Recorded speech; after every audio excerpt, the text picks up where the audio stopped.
Hey friends, Alisa Childers here. Parents, youth pastors, grandparents, aunts, uncles, anyone who has young people in your lives, today's podcast is for you. We're going to talk about a new book that's coming out today that will help equip you to prepare the next generation for this increasingly challenging world. Stay tuned.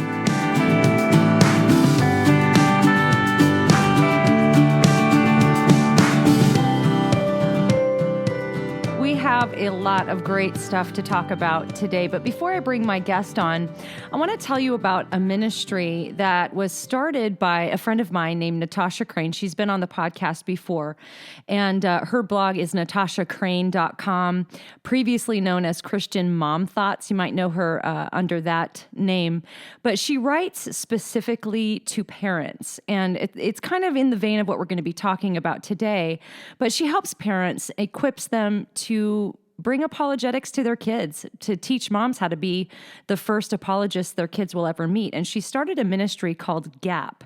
And GAP stands for Grassroots Apologetics for Parents. And it's a Bible-centered ministry that works with local churches to launch and actually host chapters, local chapters that equip parents with a deeper understanding of the Christian worldview and apologetics. So their goal there is to help close the gap that exists for parents between knowing what the world is going to challenge their kids with faith-wise and then knowing what to do.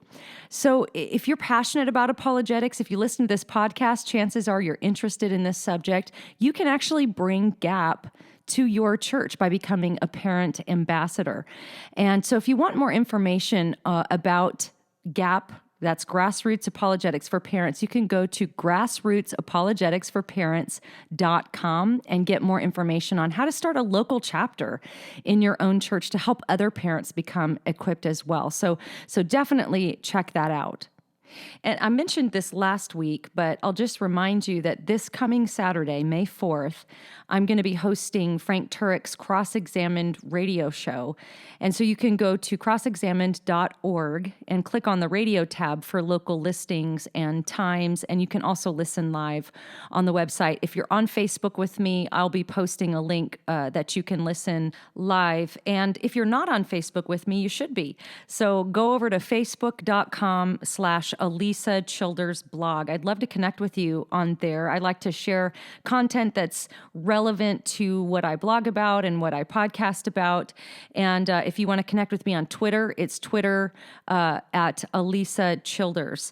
And I also want to mention that if you're a regular listener to this podcast and you like the podcast, you find it really helpful, and you want to help to get the podcast into the news feeds of more people, would you go on over to iTunes and leave a positive review? I don't understand how the whole thing works, but I know that the more positive reviews you have, the higher rating you have, the more it will get into the news feeds of other people, and they can discover the podcast, and more people will find it. So if you haven't done that, please do that. That would help us out a lot, and I would greatly appreciate it. All right, let's bring today's guest on. My guest today is J. Warner Wallace, a cold case homicide detective, popular national speaker, and author. As an avowed atheist, Jim came to follow Christ in his mid-30s after investigating the claims of the New Testament using his skills as a detective. And if you want to hear more about that investigation and hear that testimony, in his own words, he's actually been on the podcast before to tell us that story, and it's episode number 10. So it's one of the early ones, but you can find that back in the archives, and you can find his website at coldcasechristianity.com. He's back today to talk with us about his latest book, So the Next Generation Will Know, Preparing Young Christians for a Challenging World. And this is a co-authored book that he wrote with Sean McDowell. So Jim, I'm so glad you're here. I just posted a review of this book written by my friend and your friend, TC. You know TC Cannon. Yep, absolutely. Yes, TC was over the other day, and she saw the book sitting on my table, and she kind of picked it up and was like, oh, this looks good, kind of hint, hint. And so Yeah, that's what you guys are always sharing books back and forth. definitely. I don't know. I don't know anybody who shares books back and forth more than you two. That But is true. I'm glad she read it. It's a very kind review. I think it's helpful. I mean, you don't know it when you write a book like this because this is not a what book. Where and it's so true. I think the expectations will set up your success or failure on anything, right? So what people expect, and so it was hard for us to communicate that this is a book that's a how-to book. It is not going to teach you Christian worldview. But the question we often get when we go around the country speaking on these issues, even if you talk to people who say, okay, I'm committed now to learning how to make the case for what I believe, but then how do I communicate this to my kids? Because that's really why I'm interested in learning it. I want my kids to know this is true. And so we wanted a really practical how-to book. How then what are the practical techniques you're going to use, strategies, approaches you're going to use to teach this? And I think it's only because Sean and I have train wrecked so many different, approaches that we thought, well, together, between him being a high school teacher and I was a youth pastor for 5 or 6 years, and then I had a church of about 50 young people for another 5 or 6 years, and so we kind of developed some approaches that we thought might be good to transfer. I mean, you end up talking about this stuff so much anyway that it was almost just time to write a book about it. So that's what we did. Well, it's really helpful because even in my experience teaching apologetics, when it comes to the Q&A time, a good chunk of the questions are always how-to questions. And you realize there's like you say, a lot of what books out there. There's a lot of information out there. Yes. I think that's why Greg Koukল's book Tactics is so popular, because it's such a good how-to book just for typical Christians, really with anything that you're trying to defend or articulate something you believe. That's a great book. And this one's so great because it's aimed on how to equip Gen Z. And we're going to talk about that in a moment. But TC flipped out over this book, and she's very picky. She even said in the review that as a mom, she found the information and the practical tips to be, especially those practical tips to be particularly helpful.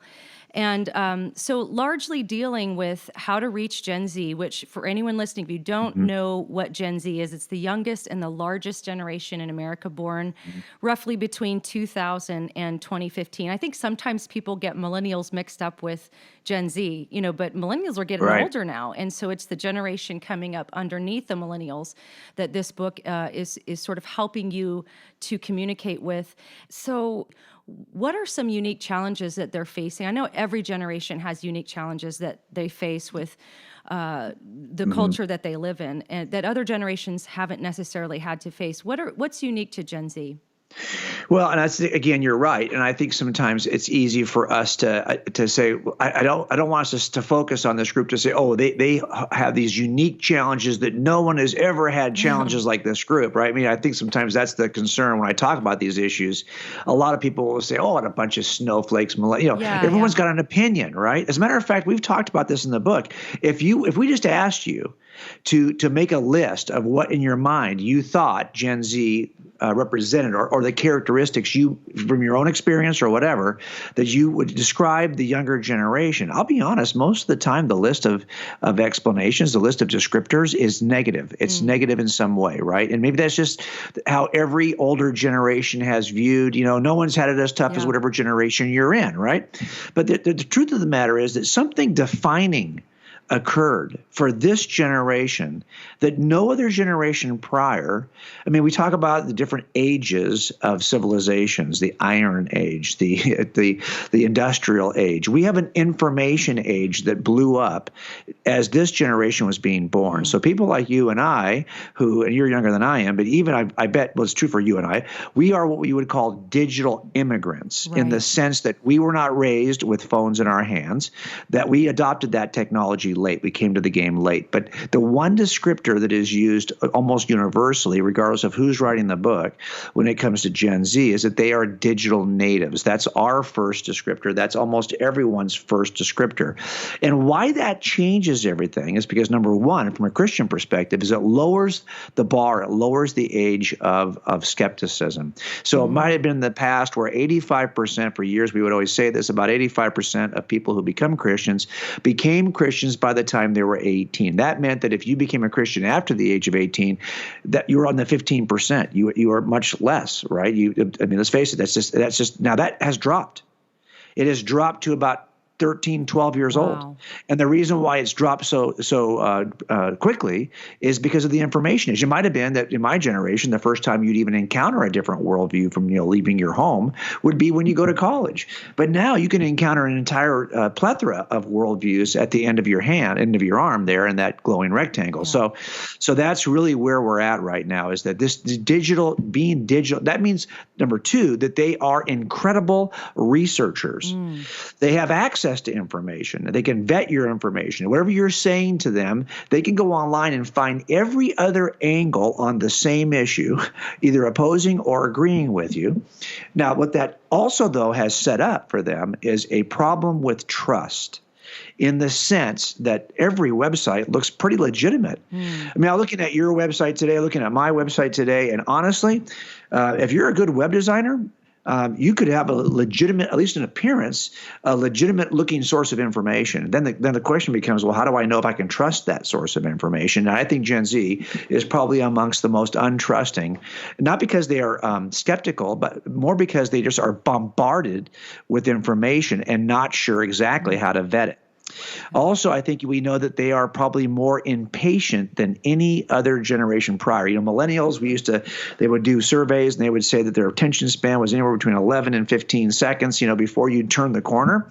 You know this. If you watch advertising on YouTube before every video, how long does it last? How long is it on any platform? It goes quickly, right? Because they know if they can't get you in that 5 to 8 second range, you're going to turn the channel.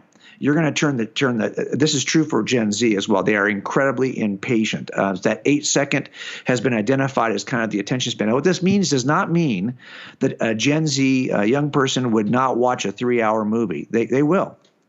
But you'll notice every scene change takes place in seconds. So it used to be, for example, if you were watching Gone with the Wind, Rhett has a scene, he's talking, and then, or is it Rhett, the female character? I forget who's who in Gone with the Wind. But you'd have one person talking to the other, and the camera would stay fixed, for the entire sentence. Well, now, of course, the camera doesn't stay fixed. It's over your shoulder. It's from the side. It's from an angle. Every 3 or 4 or 5 seconds, you've got a different angle on the same conversation. This is, I think, what's happening to the the digital natives that are highly visual using that phone. They have got a short visual attention span. They are also probably the most fluid, inclusive, diverse, and accepting generation. So they don't see the kinds of divisions that a lot of other generations see. They are fluid, and they don't see clear boundaries, either sexual boundaries, identity boundaries, racial boundaries. They are more adoptive and accepting of probably. They are more tolerant, probably in many ways, than other generations. They also, we find, are usually more interested in social justice issues. But I think the thing that's really interesting to me is that as a result, you would think with all the connectivity to other people online that this would be the least lonely generation, when in fact they are usually described as the most lonely generation. As a matter of fact, there's a psychology professor that we quote in the book, who talks about that really, I see this all the time now, and I try to retweet these studies that come out, that we are probably on the precipice of one of the largest mental health crises we've had probably in a couple of decades.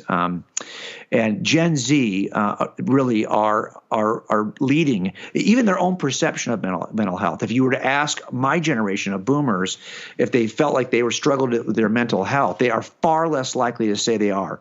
And Gen Z is far more likely. Now, it may just be that we kind of resonate with stories that we hear, and because Gen Z has got access to stories involving mental health at a far greater pace than my generation had access to those stories, it may simply be part of it. But one thing for sure, even when you ask them themselves, they will report a poorer state of mental health than any other generation. So, I mean, there's a ton of stuff we talk about in one chapter of the book. I think we identify 10 or 12 different characteristics with the data to kind of help you see. But if you're a parent, you already have a sense that there's it is easy, I think, for each generation to kind of define the next generation in the terms that it understands. But just keep in mind, we have experienced a technological revolution in the last 20 years that has now shaped an entire generation. So it's not just a matter of the way every generation says, well, my generation had it harder. No, this is a different generation on the basis of an entirely new age of civilization called the information age. And it's something we're going to have to recognize, and it'll be a part of how we communicate the Christian worldview going forward. I mean, we're going to have to find a way to compete with all the other digital noise that's out there. It's like one of the things go ahead. Well, I was just going to say, it's like a generation coming up that's speaking an entirely different language. Absolutely it is. And I think that's something that you would say if you were going to go on a missions trip to serve in a different part of the world and you knew that group spoke a different linguistic language, the vocabulary, you would learn that language in order to reach that people group. Now, what's happening here is we have a different kind of language that involves visual, involves video, involves rhetoric, involves information from the information platforms we see online. We're going to have to learn how to compete with that. And I will tell you, one of the things this is happening for adults too, right? Where we are able, given all the choices. Now let's rewind 35 years. 40 years ago, if I wanted to watch something on TV, I had 3 choices, okay? 3 networks.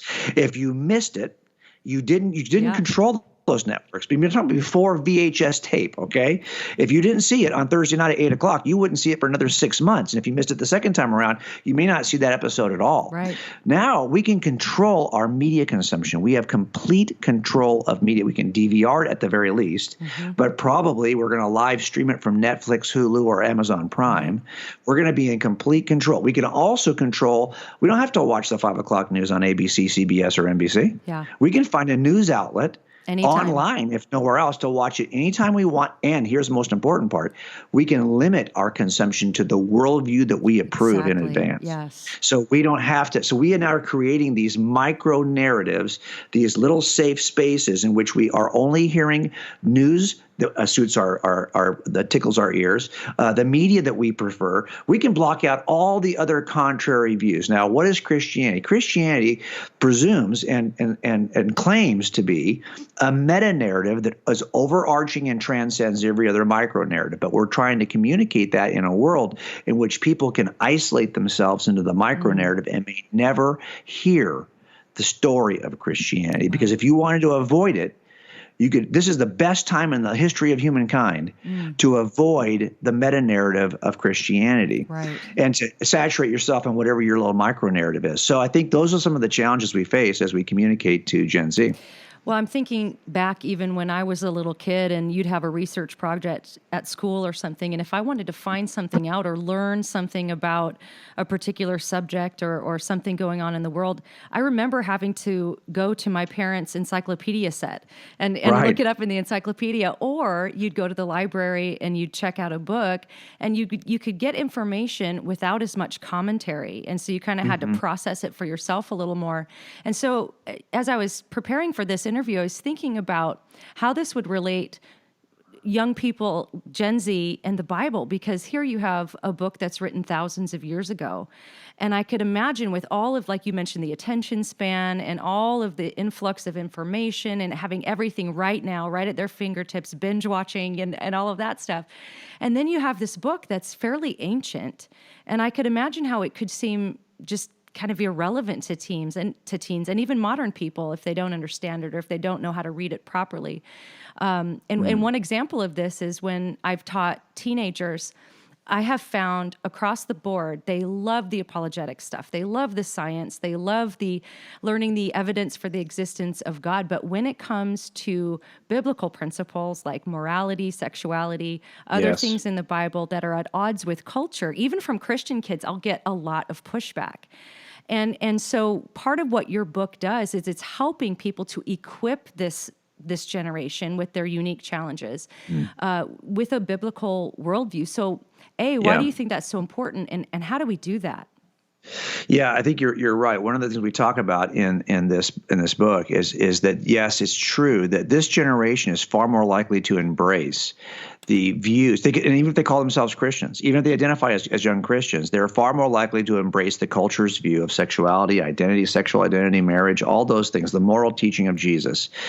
They may be willing to accept that Jesus teaches some things, but when it comes to those things that disagree with culture, yeah, they are. This is a generation that's more likely to be consumed by, and why would you be surprised, right? I mean, they are saturated by social media, if nothing else. I think there are a couple of tips we try to offer in the book that are overarching, and then we offer a ton in each chapter in the sidebars that we hope are specific to the group. So when Sean came to me to write this book, it was his idea. I'll be honest with you, Lisa. I don't.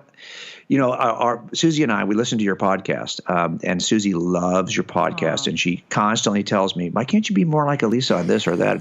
So if you ever find her choked to death as a crime scene, you'll know the primary suspect is. It's me, because I'm tired of hearing her say, you need to be more like Alisa. But I think what you see here is for us, we knew that we wanted to offer, when Sean said, hey, do you want to do this book? Really, it was because we're teaching apologetics, as you know, at Biola. And we have a master's program there, and both of us teach in that master's program. And Sean has been wanting and knew the need to do a master's program for youth pastors in apologetics, just that specific group. The question was, do we have a text that we could actually use? Now, I was like, I'll do a book with you, but I want it to be broader than just youth pastors. If it's parents, Christian educators, and youth pastors, then I'm in, because I think those are the three groups that really have their hands on this issue. So we tried to have each chapter be broken down specifically into one of those three categories. And so if you're a parent, you can skip the other two little sidebars, just read your sidebar through all 10 chapters, and you'll get something out of it. But I wanted also to offer some overarching principles. So when you ask, well, what do we do about it? Okay, here's one thing that I think would change everything if pastors adopted, if Christian educators, if parents adopted that, and that is simply this. Offer 2 whys for every what with your kids. Just make sure you do that, because we often tell them what we believe is true, what we want them to learn. What does the Bible teach about this? What does God say about that? What has our family traditionally said about this? What?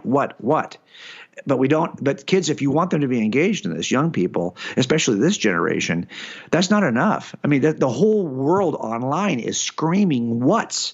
They've got a competition of what's. But if you can offer 2 whys for every what, the first why is that true? So let's say you're teaching and you're in Scripture and you're teaching about.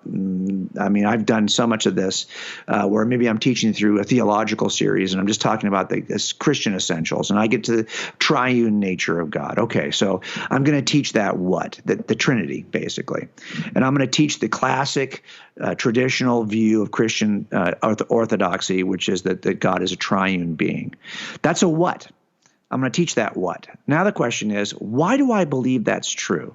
On the basis of what evidence can I make a case for this? And I know that I'm going to have to do both things. I show you a reason why from Scripture the Trinity is the most reasonable inference from the biblical evidence. I'm going to do that. But I'm also going to give you some whys in terms of philosophically.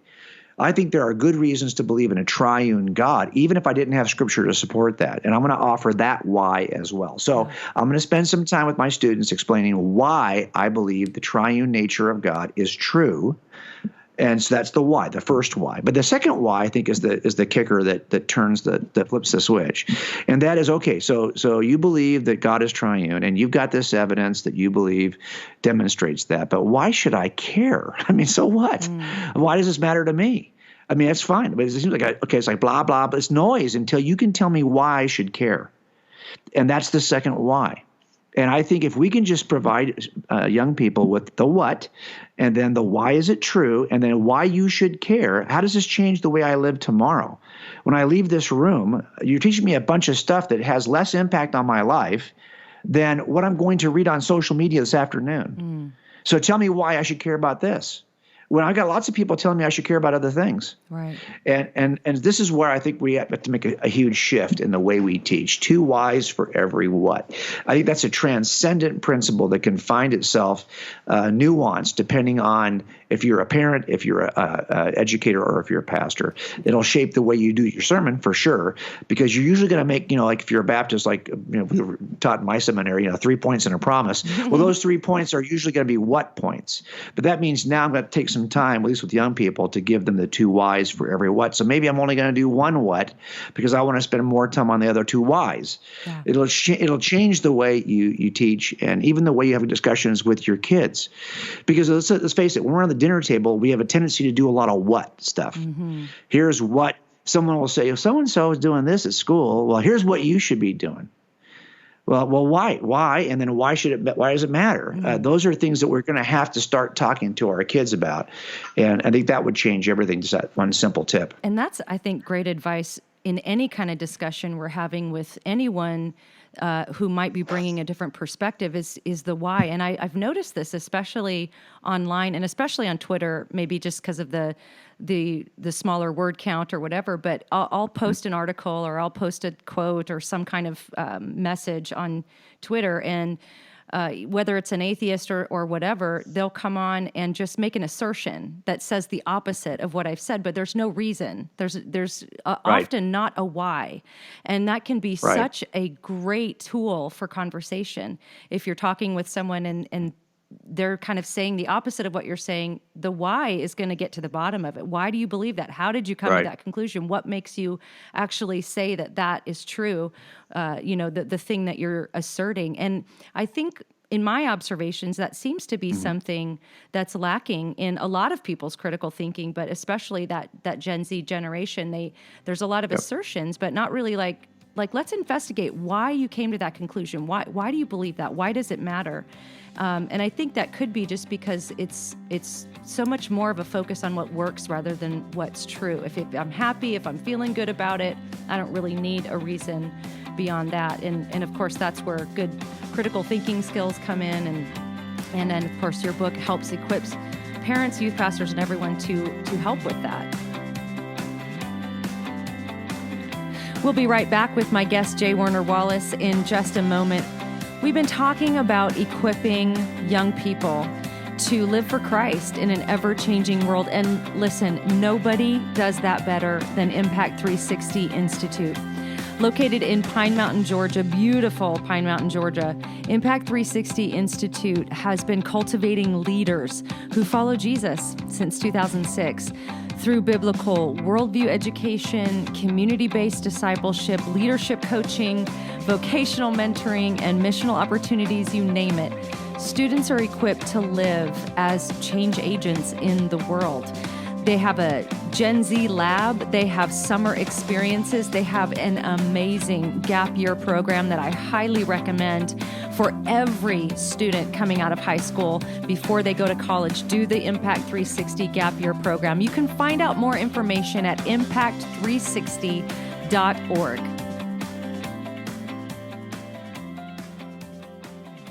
Well, one of the things we're trying to do here too is do you remember? I don't know if you remember. I became a Christian at about 35, and even after becoming a Christian, it took me a while to shift my thinking and to see the world as kind of this God-bathed environment. Because for a lot of years, I was walking through it and I would never see God's hand at work.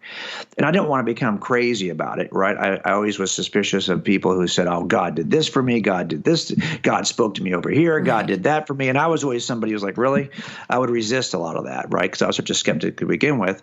But after a while, I became more sensitive to the notion that maybe I'm walking by a lot of stuff that God has been doing, that I have been attributing to other chance occurrences, good fortune, my own efforts, and I was not seeing God's hand in anything. And the more I started to kind of think about and believe and live as though I do believe that God exists, I was starting to see God's hand in things that before I would have attributed to something else. Well, what we're trying to do with a book like this is to help parents and educators to be sensitive to the opportunities in every aspect of their lives with their kids that in the past they might have walked right by. They never saw that as an opportunity to talk about God. Right? I don't care what it is. If it's in the car, we offer lots of examples of how to do this and just around your daily life. How to take this thing you just experienced and see God in it and initiate a conversation with it. Because people will say all the time, well, yeah, I'm not doing that. Well, trust me, we didn't do it either. We missed a lot of opportunities too, raising our kids. It's at the end of that process that you look back and you go, wow, I get it now. That's why we want some of these are like kind of cautionary tales, right? Like stuff we learn by letting a lot of opportunities slip through our fingers. And so what we're really trying to do sometimes is not to give you a list that you have to go, but I guarantee you, if you start to become more sensitive to these opportunities, you will not have to be as intentional as you used to be. It'll just happen. It'll happen more organically. The same way you suddenly started to see God in your environment. Now you'll suddenly see opportunities to have discussions about the Christian worldview, especially as you kind of read through a book like this and you start to think about it and you go, oh, that's exactly what they were talking about. That just happened today. I could have used that to initiate a conversation. So that's what we're trying to do with this kind of a book. Well, I'm glad you brought up that you came to Christ at 35. And again, if you are listening and you want to hear more about that story, you can look back in the archives or just read Jim's book, Cold Case Christianity, which is just phenomenal. It's always pretty much a lot that and I Don't Have Enough Faith to Be an Atheist are the two I always recommend as starter books, just if you want to start with some of this stuff. But Jim walks you through his story through that book, and you learn evidence for the reliability of the Bible. And one thing I love about your work and what you do, and it really stands out about you, is that you're not coming to this material as a lifelong Christian who grew up in church and learned all the lingo and speaks Christianese and all of that stuff. But you are actually convinced by the evidence that Christianity is true. And I think that gives you a unique perspective, especially when it comes to reaching unchurched and otherwise unbelieving people. So how do you think your background as an atheist influenced how you approach non-believers? And what advice could you give to Christians about approaching non-believers? Well, I'll tell you that when I first started off as a youth pastor, I got saved, and then I spent some time in seminary. And while I was in seminary, I was serving in the local church. My kids were they were probably lower elementary, younger elementary. So I started off in children's ministry. And as they got older, I went up and I became the coordinator of our 5th and 6th graders in a huge church. It probably had around 500 plus 5th and 6th graders. And then I went up from there to youth ministry, working with junior hires and high schoolers. And what I discovered, my background was in the arts before I became a police officer. So I have a bachelor's degree in design. And so my first couple of years in youth ministry were very artsy. They weren't apologetics. They weren't making the case. It was about experience, because I was reading people, and it was like, wow, it was just a great opportunity to use these skills I had as a designer. And it was a part of my nature, itch I couldn't scratch in law enforcement. So I got to scratch it in ministry, right? So I did this, and we had terrible results. We lost a bunch of high schoolers who walked away from their faith in college. And after seeing that, I was like, wow, okay, we have to be much more intentional. And I returned to the way I became a Christian, and I simply stayed in this lane of offering. Now, what I talk about in the book is what I call tab training.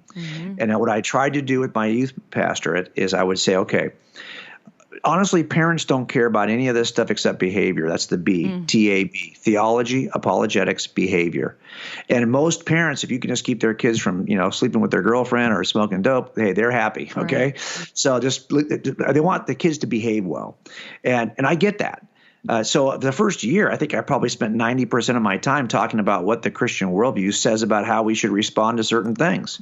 But that doesn't really help you. I think you have to have it's a 2 whys for every what, right? You have to have the whys. Why does this matter? Why is this true? So I would spend, 6 to 8 weeks in a theology series, then 6 to 8 weeks in a case-making series, then 6 to 8 weeks in a behavior series. And that was really like the what was the theology series. The why is this true was my apologetics series. And the why should it matter to me was the behavior series. Yeah. So we were doing the 2 whys for every what, but we were rotating it through these 3. And that's where I think our conversations have to be with our young people, even if you're a parent. Yeah, that's it's great. Like, yeah, I get it. You might see that there's a behavior you want to correct. I understand that. And it's easy to focus on the B. But if you don't go back first and handle the T and the A before you get to the B, you're never going to accomplish what you want to accomplish over here. That's great. It's not. They're not going to have anything to ground it on. Yeah. So I knew that I had to really, and that's really the approach I took. That we try to talk about and give you a strategy for that in the book, and that actually shaped everything we did. It didn't just shape our scope and curriculum, which it did, of course, because I could plan out. I actually wrote out 4 years. If you're my youth pastor for 4 years, here are all the theology series we're going to go through, all the and there's going to be a lot of repetition because I may only have you for one of those years. Yeah. So I kind of had to really cover everything 4 times, right, in slightly nuanced ways in those 3 categories. But also, it shaped the kinds of trips we would take because we were entirely a board sport ministry when I took it over because we're here in Southern California. We're right up against the beach. So we had summer camp was always a surf camp. We'd have a spring trip to wakeboarding. We'd have a winter camp would be snowboarding. We'd take skateboarding trips constantly. There's always boards, some kind of board trip, right? Skateboards, snowboards, wakeboards. And so we shifted that based on the tab training. And we would only do things in those 3 categories. So if we're going to do theology, well, we would take a trip to Salt Lake City because there's a group that has got a very different theology, although they're using all the same terms that Christians use. They've switched the definitions. So that's a great place to study your own theology and go to try to evangelize Mormons. We would take a trip to Berkeley on the apologetic side. We'd take many trips either to Skid Row or to other places where we could exercise the behavior side of this. And we would serve in these kinds of trips. And I saw that my kids became excited about those trips, and they were willing to voluntarily put down the board trips. Wow. And I imagine there were some kids who we just lost. I mean, they just decided if that's what they were here for is to go snowboarding. Well, they can do that somewhere else. I got to the point as a youth pastor where I felt like, wow, am I just scheduling vacation trips for people? I mean, you're going to go out there and you're going to wakeboard or snowboard all day long. And then we're going to have a speaker come in after you're completely wiped out and tired and you've just gotten done eating. And are you really paying attention? Is that why we're here? Yeah. So 75% play and then 25% listening to a message you're actually too tired to listen to. That unfortunately shapes a lot of youth trips, if we're honest. Yeah. And I just needed to change that. What if the entire thing was hardcore? What if the entire thing was raise the bar kind of, we're going to go out there and do scary things. And young people they want to do scary things. Yeah. So it was actually a good shift for us, and we saw a complete change in our group. I still bump into these youth, they're all in their 20s and 30s now. And so as I'm watching these kids grow up and have their own families, I am I'm astounded by the kind of impact that approach had. Yeah. And that's why when we used to talk about this and people would ask, I talk about the difference between teaching and training in this book also.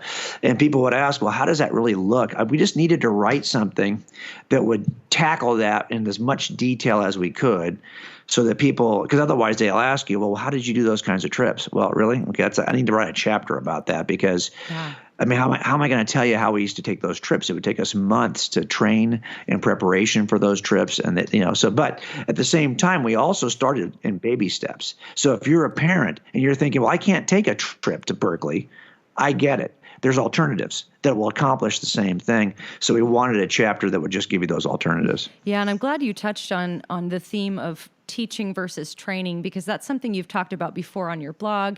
And then, of course, you expand more on it in the book. Just unpack that a little more for us. What's the difference between teaching and training? And how can we begin to train the young people in our lives as opposed to just teaching them? Okay, so teaching is when you're imparting information, right? So you say, okay, here's what this is, blah, blah, blah, blah, blah. Training is preparing for a battle, preparing for a contest, preparing for a challenge.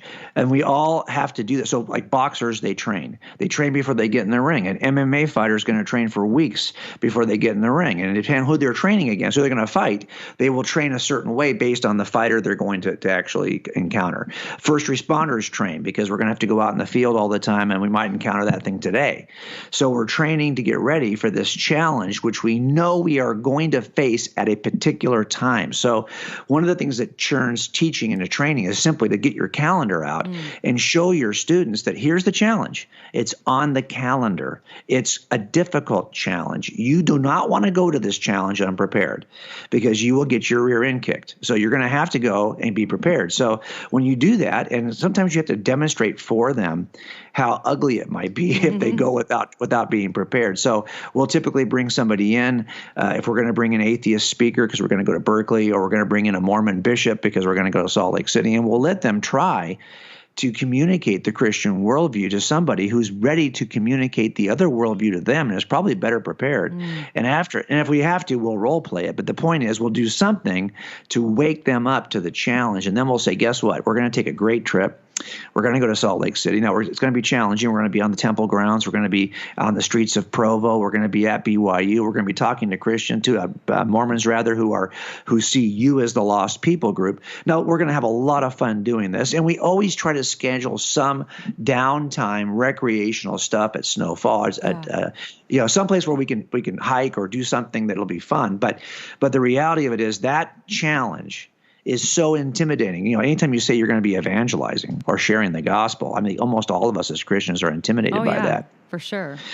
But what happens is I found that while you and I might say, well, why would anybody want to go on that kind of trip?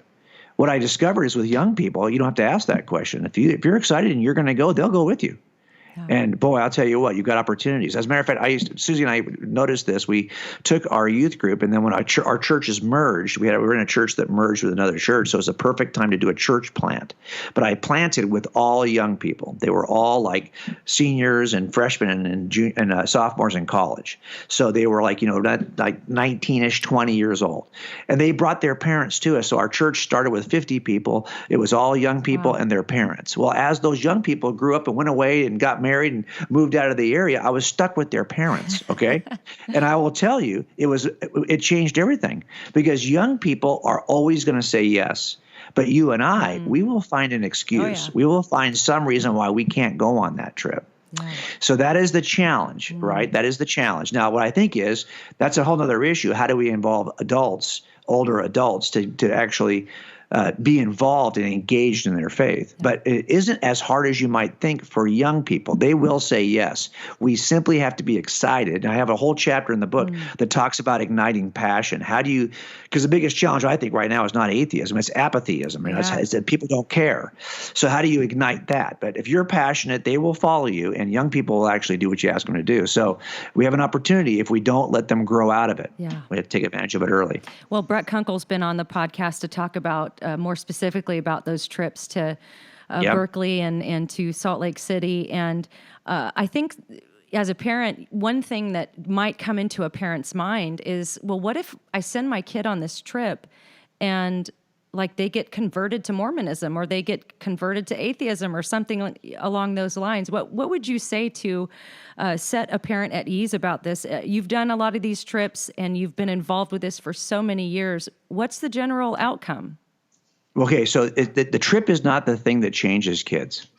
It's the preparation for the trip that changes kids. It's the training. It's the turning the teaching into training. So I did learn this the hard way. The first time we went to Berkeley, I had a student who jumped in to our trip, maybe 2 or 3 trainings before we left, and she was a friend of one of our students, and so I allowed her to come.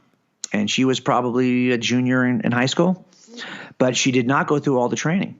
She only went through maybe the last 2. And so here she goes on this trip when we have not had 8 weeks to train her. And I'll tell you, she was shaken. And it was we spent a lot of time with her making sure that she understood, because we had to catch her up. Nobody else has ever had a problem with the trips, because we do so much in advance of the trip, training to get ready. Now, this is where it gets tricky, right? So what do you do? What are we teaching them? Well, a lot of times we're letting the atheist books set the outline for us, right? And back in those days when we started, it was, it's kind of the beginning of the new atheist movement. And there were some books out there that were shocking at the time. Right now they're kind of pedestrian, but back then, because we didn't have this kind of anger level, we were these aren't the Bertram Russells of atheism. Right. These are the Richard Dawkins of atheism. But those books served as good chapter by chapter outlines for us to prepare. So we weren't going to hear anything that you couldn't hear in the book.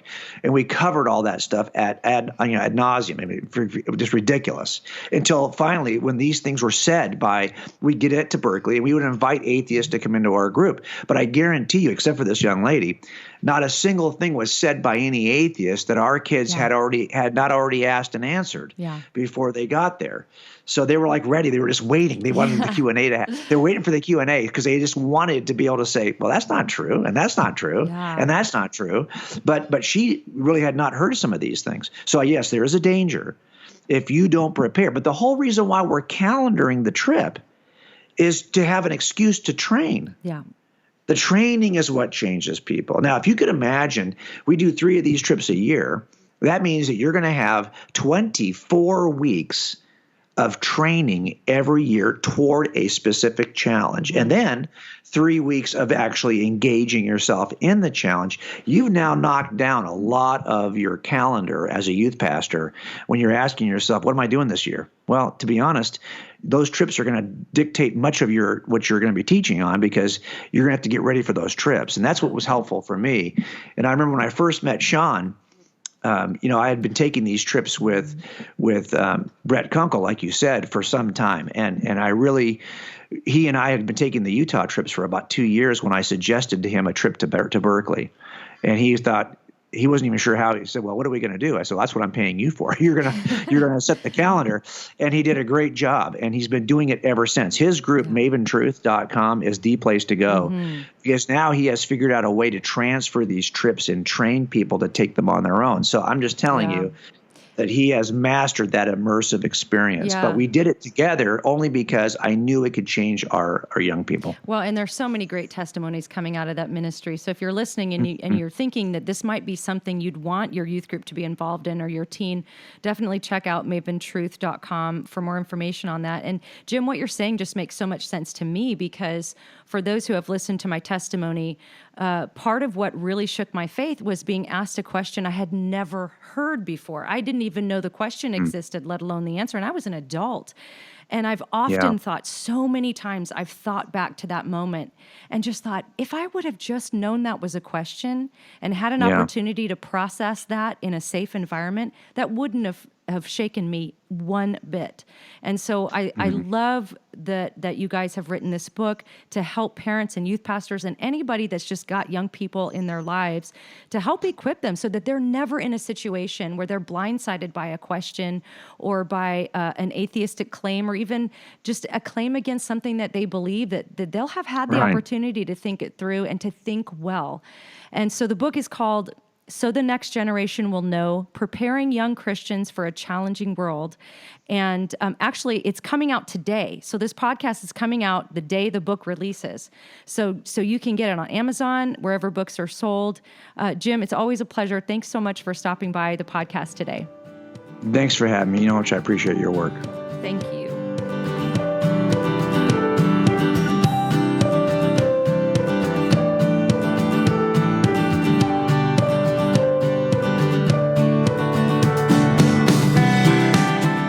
If you enjoyed listening to this podcast, you can sign up to receive my posts by email by going to alisachilders.com and clicking the subscribe button, or simply subscribe to the Alisa Childers podcast on iTunes.